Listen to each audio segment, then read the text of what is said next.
The chandeliers of the Langdon estate scattered light like frozen stars across walls trimmed in gold as the city's most powerful elite sipped champagne worth more than most monthly paychecks. But near the grand piano, a collision was about to happen. "Sir?" The young maid's voice barely rose above the classical music as she approached the man everyone feared to disturb. Billionaire Kellan Drake in his perfectly tailored suit that probably cost more than her mother's entire hospital bill.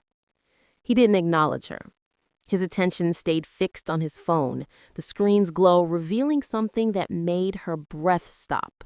A tattoo on his left wrist, a small raven in flight, wings spread wide. She knew that tattoo. "Sir, I'm sorry to interrupt, but..." Her throat tightened, her pulse hammering so violently she thought the guests might hear it over the music. "Your tattoo." His cold eyes finally lifted, impatient, dismissive, the look that reminded her exactly where she stood in his world.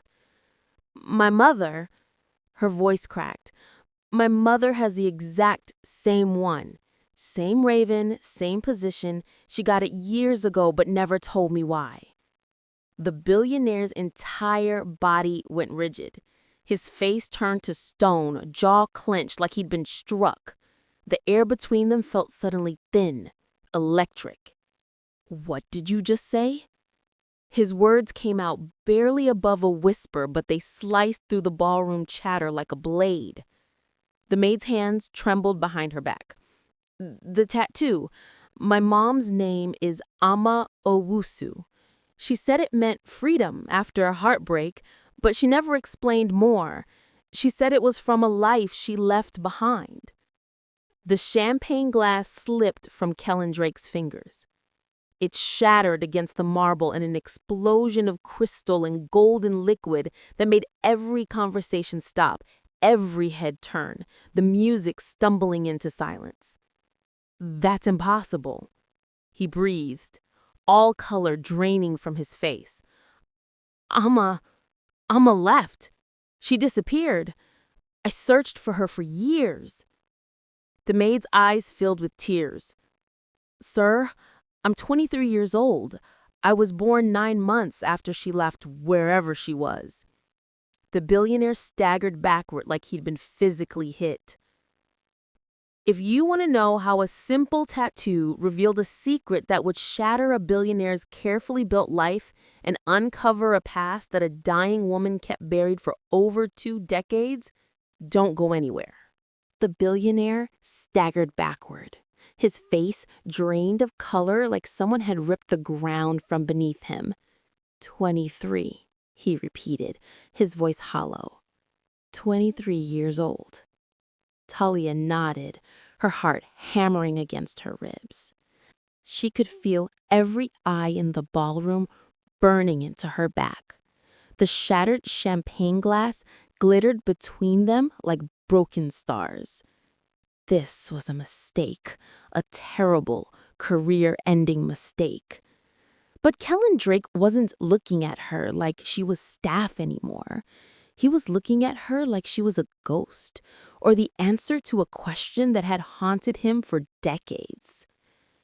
2 weeks ago, Talia's world had been different, smaller, contained within the 4 walls of their cramped apartment, where the walls were thin enough to hear neighbors fighting and the heat only worked half the time.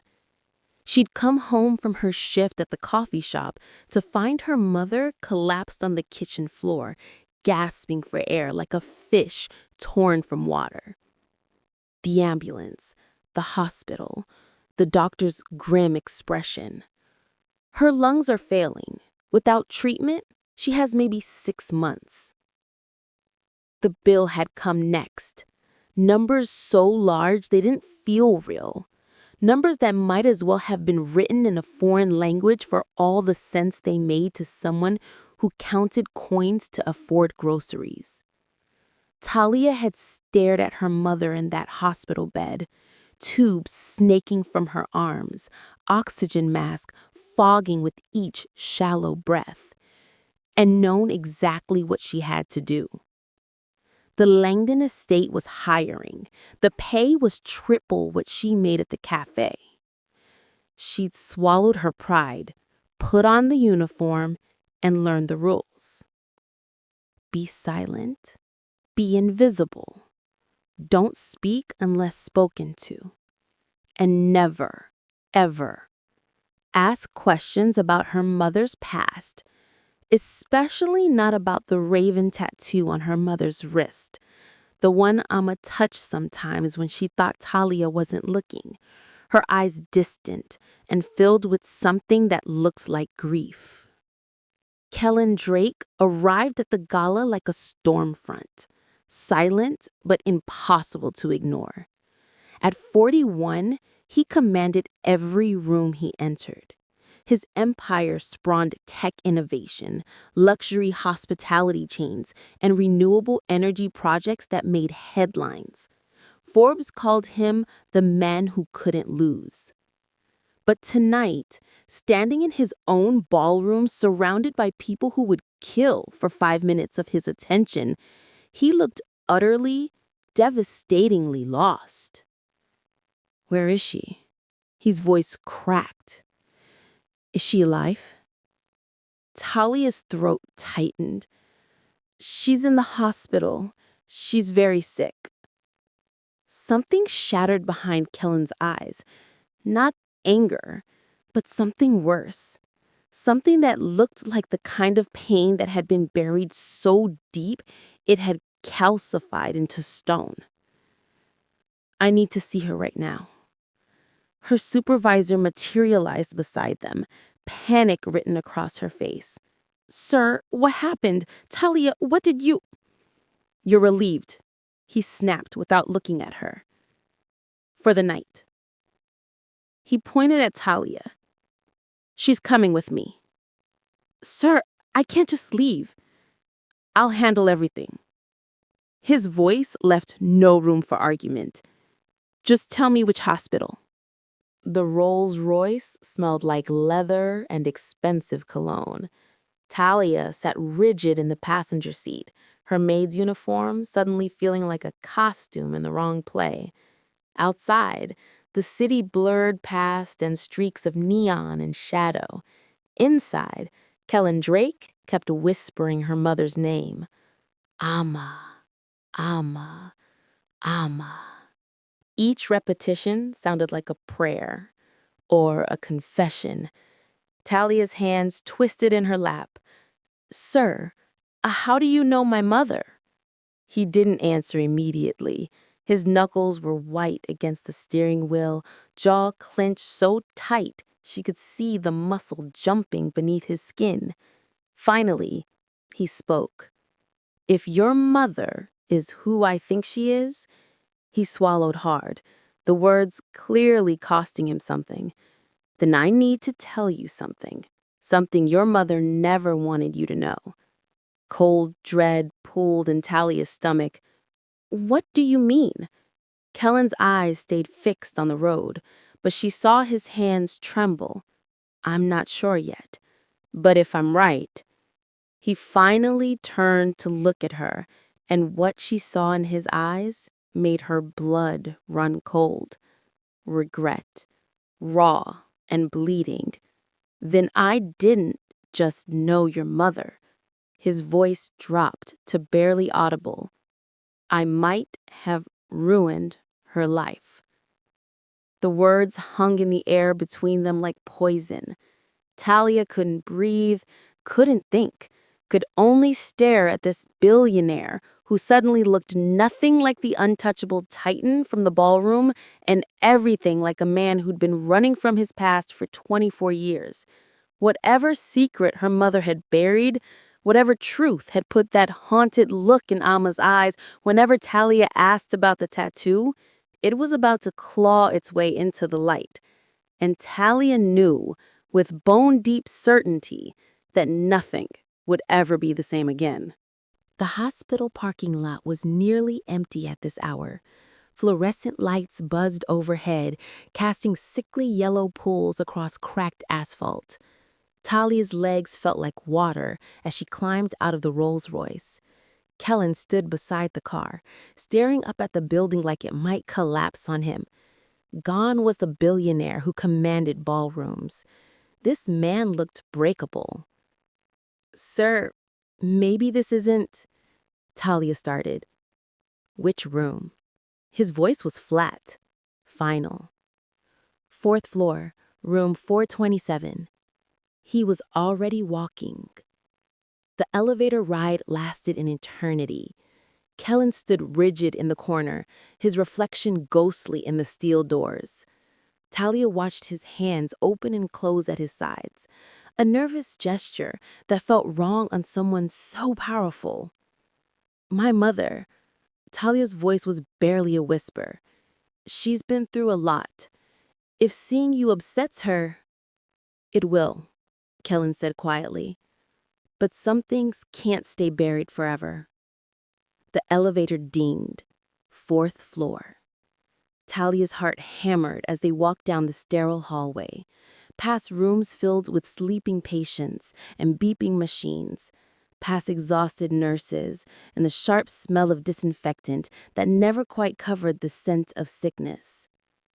Room 427. Through the small window, Talia could see her mother sleeping. Tubes ran from her arms. The oxygen mask rose and fell with each labored breath. She looked so small in that bed, so fragile. Nothing like the woman who'd raised Talia alone, who'd worked 3 jobs to keep them afloat, who'd never once asked for help. Kellan's hand froze on the door handle. "I'm not ready," he breathed. "Neither is she," Talia said. "But we're here anyway." He pushed the door open. The soft click awoke Amma immediately, a mother's instinct, always alert even in sleep. Her eyes opened, confused in the dim light. Then she saw Talia standing in the doorway. "Baby? What are you doing here? It's past midnight." Then she saw who stood behind Talia, and her entire world stopped. The color drained from Amma's face so quickly Talia thought she might faint. Her hand flew to her chest, fingers clutching the thin hospital gown. The heart monitor spiked frantically, beeping. "No." The word came out strangled. "No, no, no." "Amma." Kellan stepped forward. "Get out." Her voice cracked like breaking glass. "Get out! Get out! Get out!" A nurse burst through the door. "Ma'am, you need to calm down." But Amma was thrashing now, pulling at her IV, trying to climb out of bed despite the oxygen tubes, despite her failing lungs, despite everything. "Mom, please." Talia rushed to her side. "Please, you'll hurt yourself." Amma's wild eyes locked on Kellan. 24 years of buried emotion erupted in a single moment. Rage, terror, heartbreak, something darker Talia couldn't name. "You have no right." Amma gasped through the oxygen mask. "No right to be here. No right to—" A coughing fit seized her, violent and wet. The nurse stabilized her, adjusted the oxygen, shot Kellan a murderous look. "You need to leave. Now." But Kellan stood frozen, staring at Amma like she was both the answer to every question and the source of every wound. "I looked for you," he whispered. "For years, Amma. I never stopped looking." "You should have." Amma's voice was venomous through the oxygen mask. "You should have forgotten I existed." The nurse finally left after making Kellan promise to stay by the door, to keep his distance, to leave if Amma's vitals spiked again. An uneasy silence settled over the room. Talia stood between them, caught between the mother she'd always known and the stranger wearing her mother's face twisted with ancient pain. "Tell her," Amma finally said, her voice hollow. "Tell your daughter who you really are, Kellan Drake." Kellan's jaw tightened. "I'm not the villain you made me into." "Then what are you?" Amma's laugh was bitter. A victim? We were both victims. Don't. The word cut like a blade. Don't you dare rewrite history. Talia's voice shook. Someone please tell me what's going on? Kellan ran a hand through his hair, the first crack in his composure. When he spoke, his voice was distant, like he was narrating someone else's life. 24 years ago, I was nobody. A scholarship kid at community college, working 3 jobs to stay enrolled. No money, no connections, no future. He looked at Amma. Then I met your mother at a volunteer program. She was everything I wasn't. Educated, elegant, from a family with old money. My family lost everything in bad investments, Amma cut in bitterly. We were drowning in debt. They hid behind expensive clothes. We fell in love, fast and hard. The kind of love that feels like it'll kill you if it ends. His voice cracked. We got the matching tattoos on our 6-month anniversary. Ravens because she said we were both trapped birds who found freedom in each other. Talia's chest tightened. The story sounded like a fairy tale. But fairy tales didn't end with 24 years of silence. So then what happened? She asked. Silence. Mom? Amma's eyes were closed, tears streaming down her temples. Your father happened. Talia's world tilted. My father? I thought you always said he was... A mistake, Amma whispered. I told you he was a mistake I made when I was young and stupid, that he wanted nothing to do with us. Her voice hardened. I lied. The words hung in the sterile air. Kellan spoke, his voice raw. I came to your grandparents' estate to ask for Amma's hand in marriage. I was terrified, but so damn hopeful. His hands trembled. Your grandfather laughed in my face, called me a charity case, said I'd never be worthy of his daughter. He threatened you, Amma said flatly. He said I'd destroy my future, make sure I'd never work anywhere, never amount to anything. He had the connections to do it. Kellan's jaw clenched. But I didn't care. I told Amma we'd run away together, start over somewhere new. And I believed you, Amma said, her voice breaking. God help me. I believed you. So what changed? Talia demanded. If you loved each other, if you planned to run away, why didn't you? The silence that followed felt suffocating. Because he left, Amma finally whispered. The night we were supposed to meet, the night we were supposed to disappear together, he never showed up. Kellan's face twisted. That's not... I waited for 6 hours, Amma continued, her voice shaking, in the rain, at our meeting spot, with my suitcase and every dollar I'd saved. And you never came. Because I was in the hospital, Kellan's voice rose. Your father's men jumped me on my way to meet you. They beat me unconscious, broke 3 ribs and my arm. When I woke up 2 days later, you were gone, vanished. Your family said you'd gone abroad for school and wanted nothing to do with me. Amal's breath hitched. I tried to find you, Kellan continued desperately, but your family moved, changed addresses. Your phone was disconnected. It was like you'd been erased. His voice dropped. So I did what I do best. I got angry. I built an empire out of spite, became exactly what your father said I'd never be. And I ran, Amal whispered. I ran because I was pregnant and terrified and convinced you'd abandon me. The words hit Talia like a freight train. Pregnant. Her. She was the reason her mother ran. You knew? Kellan's voice was barely audible. You knew you were pregnant? I found out 3 weeks after I waited for you in that rain. Amal's tears flowed freely now. I couldn't go back to my family, couldn't stay in the city. So I disappeared, changed my name, started over.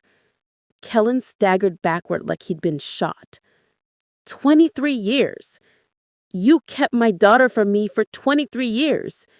You left me. Amma's voice broke on a sob. You destroyed everything. I was beaten half to death trying to get to you. I didn't know that. The words echoed in the small room. Talia felt like she was drowning. Her father. Kellan Drake was her father. The billionaire she had served champagne to. The man whose empire she had read about in magazines. The man her mother had taught her to survive without. No, this can't. But Kellan was staring at her now, really seeing her for the first time. She watched his eyes trace her features, her nose, her jaw, the shape of her eyes, looking for himself in her face. Oh God, he whispered, you're mine. You're my daughter. The argument that followed was vicious.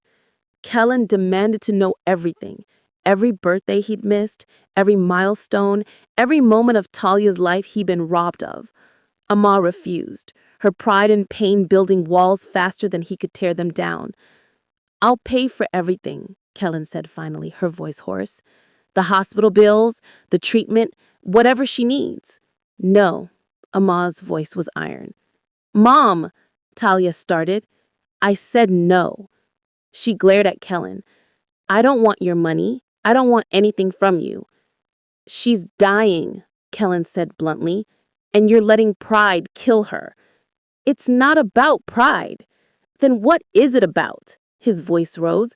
Because from where I'm standing, you'd rather die than accept help from the man you claim abandoned you, even though you know the truth now. Amma's face crumpled. You don't understand. Then make me understand. But Amma just turned away, her shoulders shaking with silent sobs. Kellan looked at Talia, this daughter he'd just discovered, standing in a hospital room between two people destroyed by the past. I'll be back tomorrow, he said quietly. We're not finished. He left without another word. An hour later, Talia sat in the chair beside her mother's bed. Amma had finally stopped crying. Her breathing labored but steady. Get some sleep, baby, Amma whispered. Go home. I'm not leaving you. Please, I need to be alone. Reluctantly, Talia stepped into the hallway, but something made her pause just outside the door. Through the crack, she heard her mother's voice, broken and terrified. He can never find out, Amal whispered to the empty room. Never. God forgive me, but he can never find out what I did. Talia's blood ran cold. What secret could possibly be worse than the ones already revealed? What had her mother done that was so terrible she'd rather die than let Kellan know? Talia didn't sleep that night. She sat on the cracked vinyl chair in the hospital waiting room, her mother's whispered words playing on loop in her mind. He can never find out what I did. What did you do, Mom?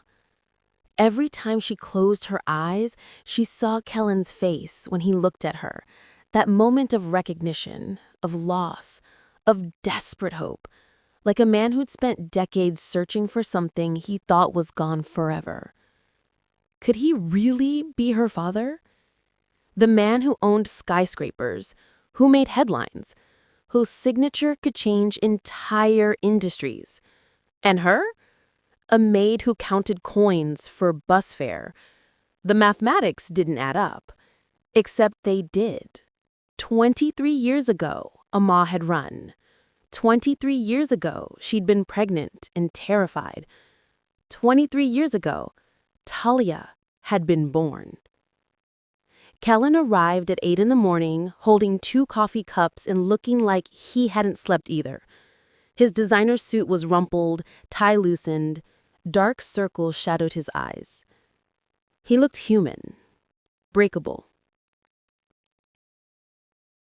How was she? He asked. Sleeping, the doctors gave her something to calm her down. Talia accepted the coffee, grateful for something to do with her hands. She had another panic attack around 4. Kellan's jaw tightened. Because of me. Because of everything. They stood in uncomfortable silence. The hospital sounds filled the gaps, beeping monitors, squeaking gurneys, distant conversations about medications and visiting hours. "Can I ask you something?" Talia's voice was barely a whisper. "Anything. Are you my father?" The words hung between them like a grenade with the pin pulled. Kellan's expression cracked, hope and fear, and something that looked like prayer. "I don't know, but God, I want to be." "That's not an answer." "It's the only honest one I have." He set his coffee down, hands shaking. "The timeline fits, the circumstances fit. But your mother," his voice broke. "Your mother hasn't confirmed it. And until she does, or until I have proof, I can't claim you, won't claim you. Because if I'm wrong, if you're wrong, then my real father is still out there somewhere." Yes. But they both knew the truth. Talia could see it in the way Kellan looked at her, cataloging features, searching for himself in her face. She'd caught her own reflection in the hospital windows. Same sharp jawline, same intensity in the eyes, same stubborn set to the mouth. She was his. She knew it in her bones. But knowing and proving were different countries. Kellan came back the next day, and the day after that, and the day after that. Each time he brought something. Coffee, flowers, medical journals about lung disease, takeout food for Talia when she refused to leave her mother's side. Small gestures that felt monumental coming from a man who could buy the entire hospital if he wanted to. Amma refused to see him. "Tell him to leave," she'd say, every time the nurses mentioned his name. "Tell him I have nothing to say to him." But she'd watch the door. I noticed. When she thought no one was looking, Amma's eyes would drift to the entrance, something desperate and terrified flickering across her face. On the 5th day, Kellan finally lost patience. He walked into Amma's room despite her protests, despite the nurses trying to stop him, despite Talia's warning look. "We need to talk. Really talk. No more running." "I have nothing to say to you." Amma's voice was ice. "Then listen, because I'm going to tell you what really happened 24 years ago. All of it." "I didn't ruin your life on purpose," Kellan began, his voice raw. "I need you to understand that. Everything I did, every choice I made was to protect you." Amma laughed bitterly. "Is that what you tell yourself?" "It's the truth." He moved closer. "That night, we planned to run away. The night your father's men beat me. They weren't acting alone. My business partner at the time, Marcus Chen, he was involved." Talia saw her mother's face go pale. "Marcus was supposed to help me get the money we needed to disappear," Kellan continued. "Instead, he went to your father, told him everything. Your father paid him off and sent those men to make sure I never made it to our meeting spot." "I don't believe you." "Marcus came to the hospital 2 days later, gloated about it while I was still in bed with 3 broken ribs." Kellan's hands clenched into fists. "He said your father had paid him $50,000 to betray me. Said it was the smartest business decision he'd ever made." Silence. "I tried to find you," Kellan's voice cracked. "The second I could walk, I went to your family's estate. They told me you were gone, studying abroad, that you never wanted to see me again. I didn't believe them, so I kept searching. But you'd vanished, Amma. Completely. Because I had to? Amma's voice rose. I was pregnant, Kellan. Pregnant and alone and terrified. My family had disowned me. You were gone. I wasn't gone. I was beaten half to death. How was I supposed to know that? Tears streamed down Alma's face. I waited for you, 6 hours in the rain. You promised you'd come and you didn't. So I did what I had to do. I ran. Where? Kellan demanded. Where did you go? Away. Alma's voice dropped to a whisper. Far away, where no one could find me, where I could have my baby in peace. Our baby, Kellan corrected. If Talia is mine, don't. The word was sharp as broken glass. Talia stood frozen by the window, watching her mother unravel, watching this man, her father, piece together a puzzle that had been scattered for over 22 years. Tell me about the pregnancy, Kellan said softly. Please, Alma. I need to know. Alma's story came out in fragments, broken pieces of a nightmare she'd lived through alone. She found out she was pregnant 3 weeks after that failed meeting, morning sickness that wouldn't stop, a positive test that felt like a death sentence. She had no money, no support. Her family had made it clear, come back without Kellan or don't come back at all. So she ran to a distant cousin in another state, worked under the table, hid her growing belly under oversized clothes, lived in fear that somehow someone would find her. I thought you'd betrayed me, Alma whispered. Your partner, Marcus? I thought you'd sent him to my father, that you'd sold me out for money or safety or... Never, Kellan breathed. God, Alma, never. But I didn't know that. I didn't know anything except that the man I loved had abandoned me, and I was 19 years old and pregnant and terrified. She looked at Talia then, really looked at her, and something in her expression shattered. I'm sorry, Alma sobbed. Baby, I'm so sorry. I did the best I could. I worked 3 jobs to give you everything. I made sure you never went hungry, never felt unwanted. But I robbed you of your father.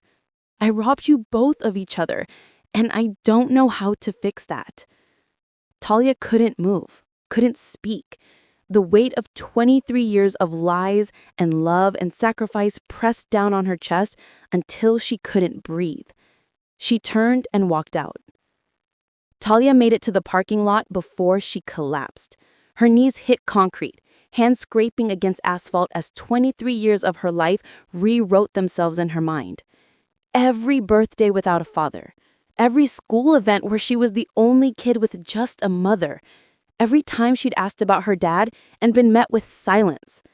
All of it built on a foundation of misunderstanding and betrayal, and 2 people who'd loved each other so much that they destroyed everything. Talia? Kellan's voice. Close, careful. She didn't look up. I have something for you. He crouched beside her, pulling an envelope from his jacket. I had my investigator pull these records. They're old, some of them took weeks to track down, but they prove what I told your mother. Talia wiped her eyes and took the envelope. Inside, hospital records from 24 years ago. A police report filed 2 days after Kellan was admitted, and bank statements showing a $50,000 deposit into Marcus Chen's account dated the same week. I never stopped looking for her, Kellan said quietly.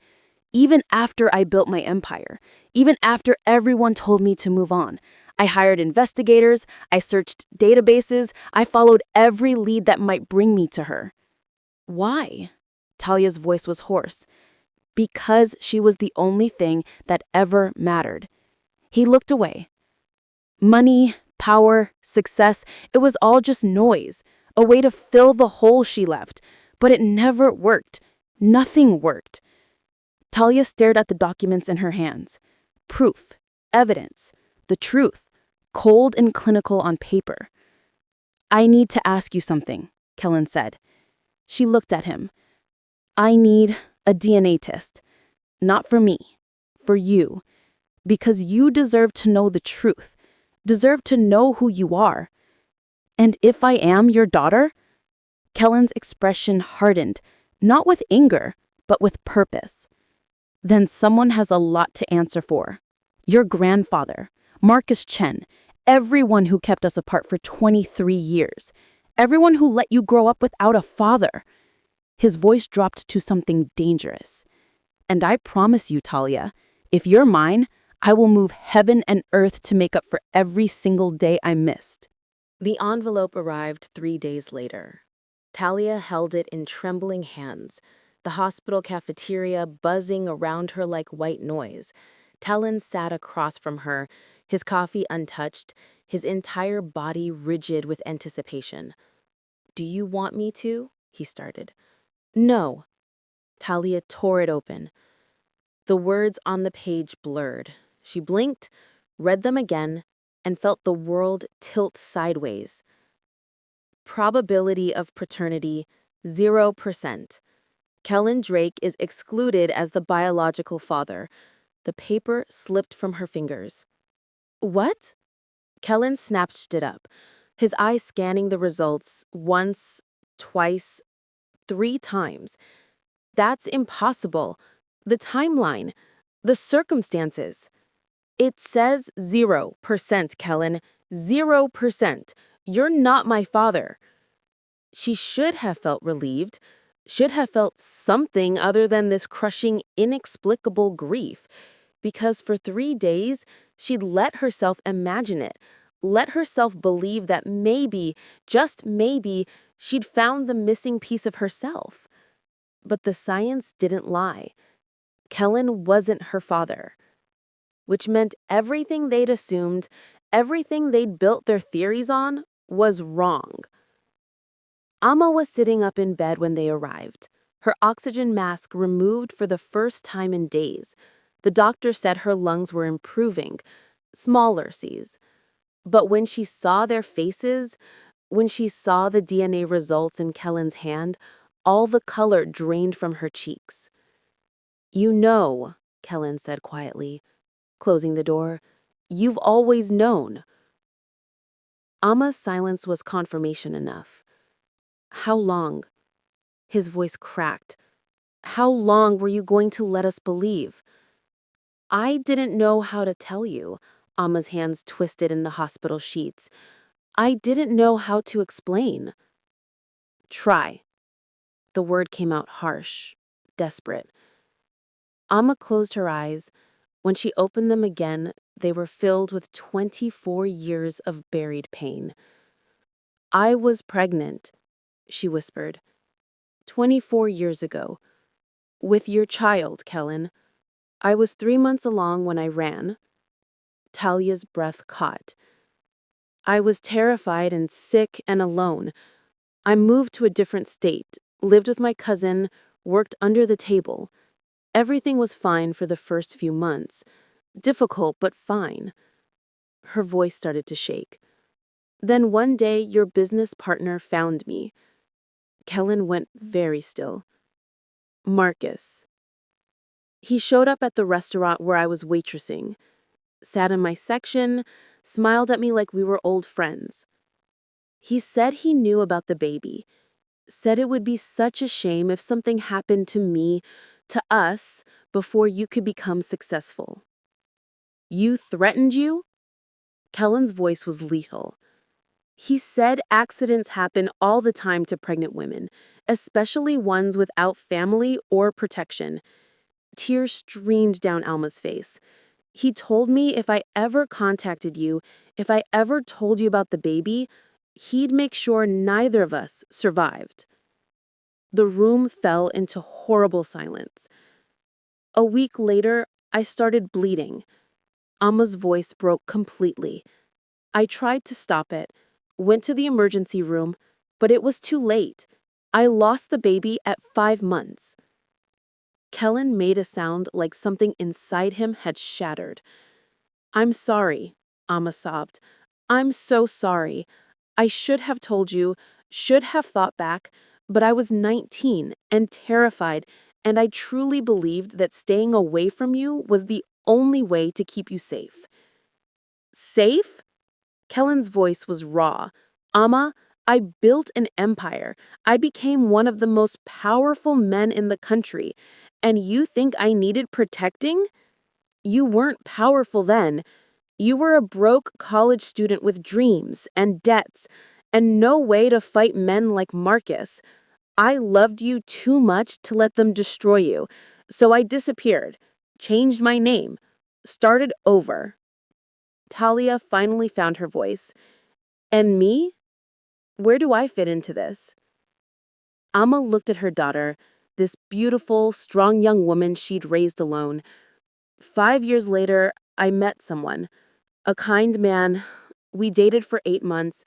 It didn't last, but I got you, the greatest gift of my life, and I named you after the baby I lost, after the daughter I should have had with Kellan.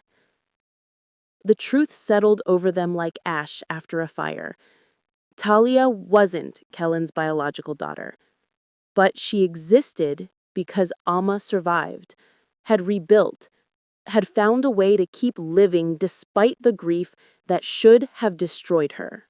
Kellan left the room like a man walking through glass. Talia found him an hour later in the parking lot, sitting in his car with his head in his hands. "I failed her," he said, when Talia slid into the passenger seat. "I was so focused on building my empire, on becoming successful enough that no one could ever hurt me again, that I never stopped to think—" His voice cracked. "I never stopped to think about what she went through, what she survived. You didn't know. I should have tried harder to find her, should have—" "You were beaten half to death and told she wanted nothing to do with you," Talia said firmly. "You were a victim too, Kellan. Marcus destroyed both of you." Kellan's jaw tightened. Not for much longer. The call came 2 days later. Kellan was in his office downtown when an unknown number lit up his screen. He almost didn't answer. Then something, maybe instinct or fate, made him pick up. "Kellan Drake." The voice was smooth, familiar. Every muscle in Kellan's body went rigid. "Marcus. It's been a long time. I heard you've been digging into the past, asking questions, visiting old friends. I thought we had an understanding about leaving certain things buried." "Understanding?" Kellan's voice was ice. "You mean the understanding where you betrayed me, took blood money, and threatened a pregnant woman?" "Business, Kellan. Nothing personal." "You killed my child." Silence. Then, "I did what was necessary to protect my interests. Your girlfriend's miscarriage was unfortunate, but—" "Get out of my city," Kellan cut in, his voice deadly calm. "Get out of my city, out of my country, and pray I never find you, because if I do, you'll what? Destroy me?" Marcus laughed. "I'm untouchable, Drake. I have connections you can't imagine, friends in places that matter. You come after me, and I'll bury you. Then I'll dig my way out." Kellan's grip on the phone tightened. "And when I do, you'll wish you'd stayed buried yourself." He hung up. His hands were shaking, not with fear but with rage so pure it felt like it might consume him. For 24 years, he'd been building toward this, building power, influence, resources. He'd told himself it was about success, about proving he was more than the broke college kid who got beaten in an alley. But that was a lie. He'd been building an arsenal. And now, he finally had a target. Kellan returned to the hospital that evening with a new resolve. The cold, distant billionaire from the gala was gone. In his place stood a man with purpose written into every line in his face. He found Amma sitting up, looking stronger than she had in days. Talia was beside her, helping with dinner. "I need to tell you something," Kellan said without preamble. Both women looked up. "Marcus called. He knows I found you. He threatened me, warned me to leave the past alone." Amma's face went pale. "Kellan, if he's watching—" "I don't care." Kellan moved closer. "I've spent 24 years running from ghosts, building walls, keeping everyone at arm's length because I was too afraid to risk losing someone again." He looked at Amma. "I won't make that mistake twice." What are you saying? I'm saying I'm going to protect you, both of you. His eyes hardened. And I'm going to destroy the man who destroyed us. Amma shook her head. You can't. Marcus has too much power. I have more. You don't understand. He has people, connections. If you go after him, then he'll come after me. Good. Kellan's smile was sharp as broken glass. Let him try. Because I'm not that scared kid anymore. I'm a billionaire with resources he can't imagine. And I'm done running. Talia watched something shift in Kellan's expression, watched him transform from a man haunted by his past into something far more dangerous. A man with nothing left to lose. The package arrived at midnight. Kellan's security team brought it to his penthouse, a plain manila envelope with no return address. Inside, medical records from 24 years ago. Hospital reports from the night Amma miscarried. And a toxicology report. Kellan read it once, then again. The words blurred as rage and horror warred in his chest. Traces of misoprostol detected in patient's bloodstream. Dosage consistent with induced abortion. Patient claims no knowledge of ingestion. Someone had drugged Amma. Someone had deliberately caused her to lose their baby. Kellan's hands shook as he pulled out his phone. His investigator answered on the first ring. Sir, find Marcus Chen. I don't care what it costs. I don't care what laws we have to bend. Find him. And when we do. Kellan stared at the medical record, at the proof that his child hadn't died from stress or fear or bad luck. Their baby had been murdered. I'm going to destroy the man who destroyed us, he whispered. And this time, it wasn't a promise. It was a vow. They found Marcus Chen in a penthouse in Singapore. 20 floors of glass and steel overlooking a harbor filled with yachts he'd bought with blood money. Kellan's security team secured the building. His lawyer stood ready with documentation that would ruin Marcus in 12 different jurisdictions. But Kellan needed this moment first. He needed to look the man in the eye. Marcus was older now, 63, gray at the temples, lines around his eyes that might have looked distinguished on someone who wasn't a monster. He sat in his leather chair like a king, even with Kellan's people blocking every exit.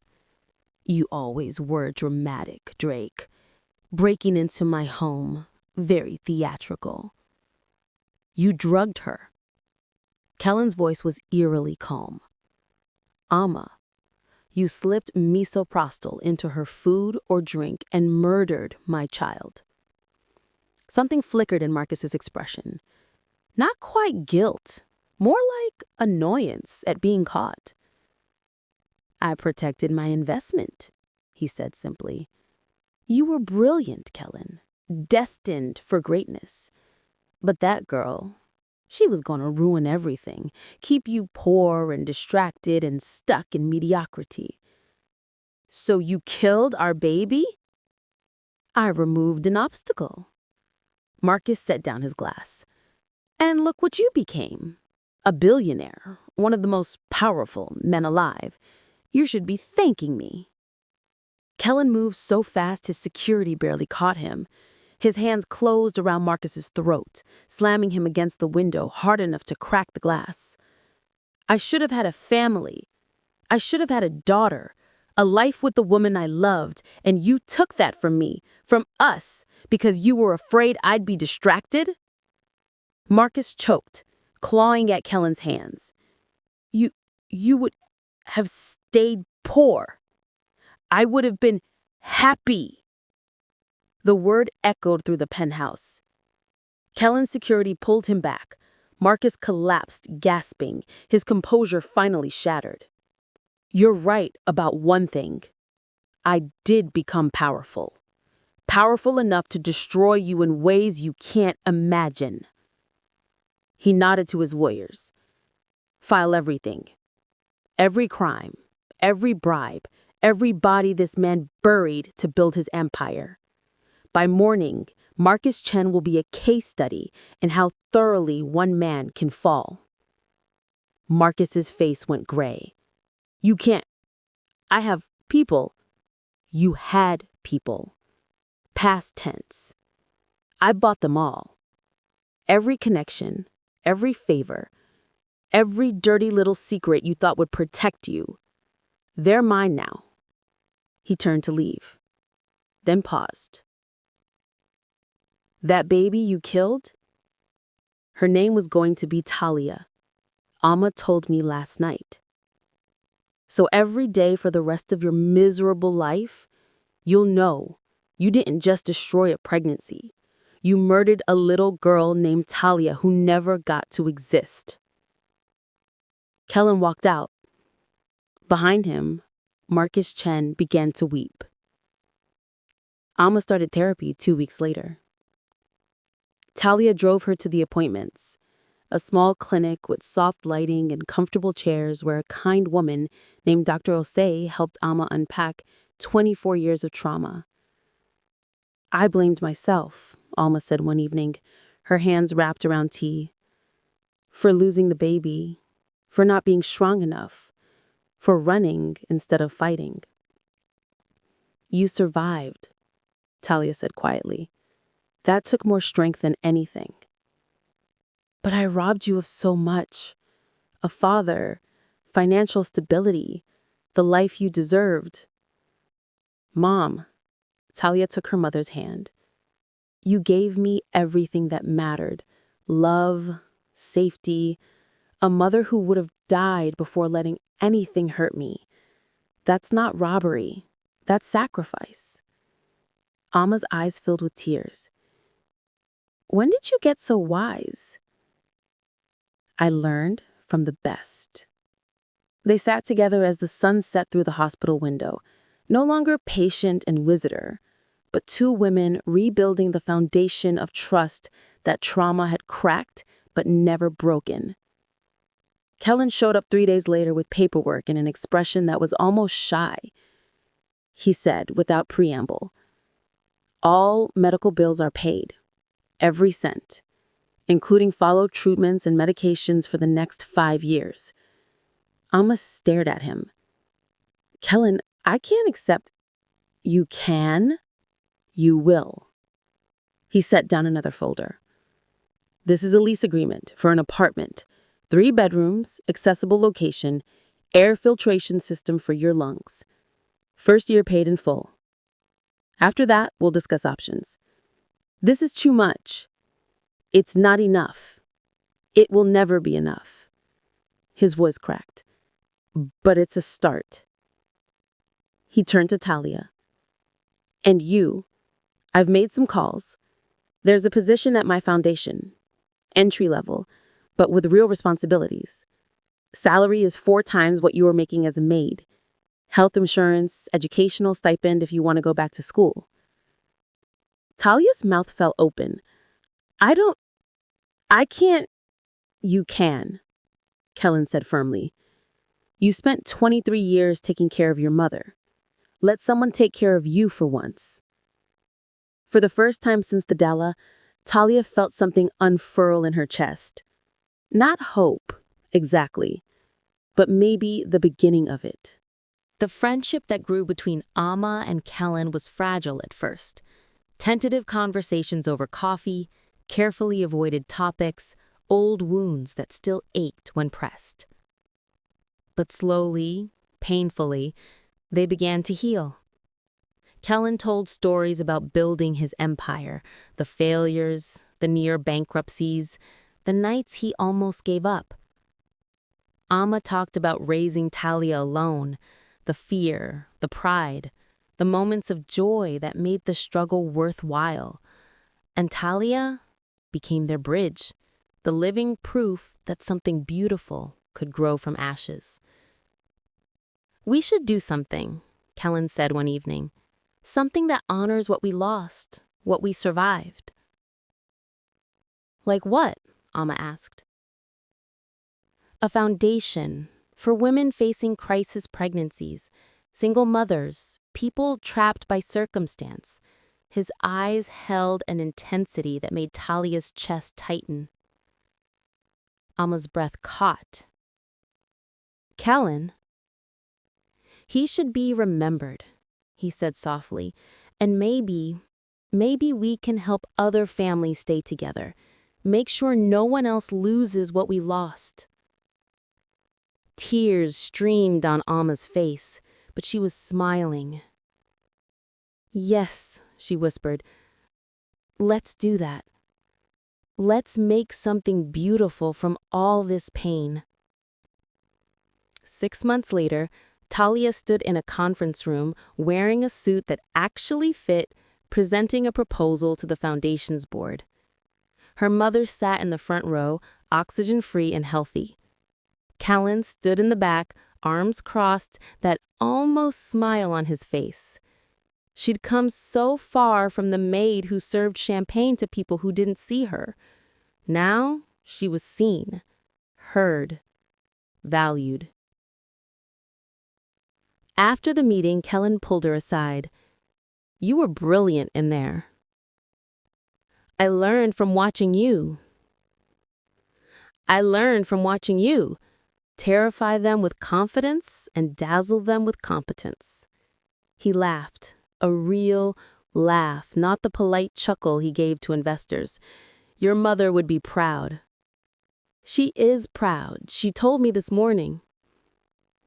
They stood in comfortable silence for a moment. Can I tell you something? Something I realized? Kellan asked, Can I tell you something? Something I realized recently. Of course. That night at the gala, when you told me about the tattoo, I thought I found my daughter. His voice was rough with emotion. And I was devastated to learn I was wrong. But Talia, over these past months, watching you grow and thrive and become this incredible person, he met her eyes. You may not be my biological daughter, but if you'd let me, I'd like to be part of your family anyway.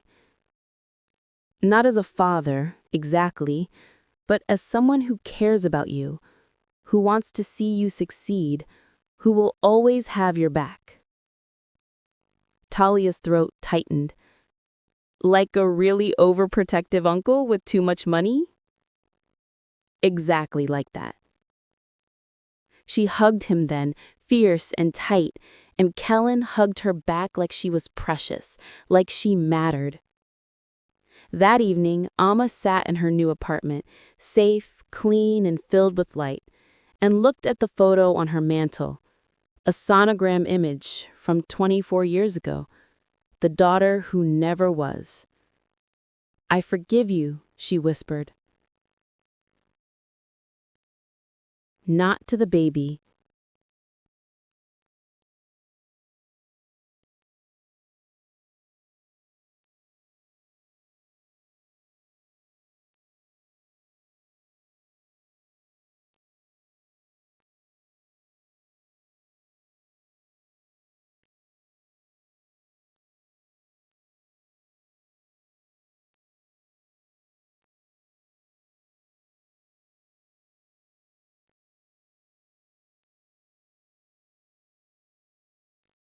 To Kellan, to herself, to the universe that had taken so much but left her with just enough to survive.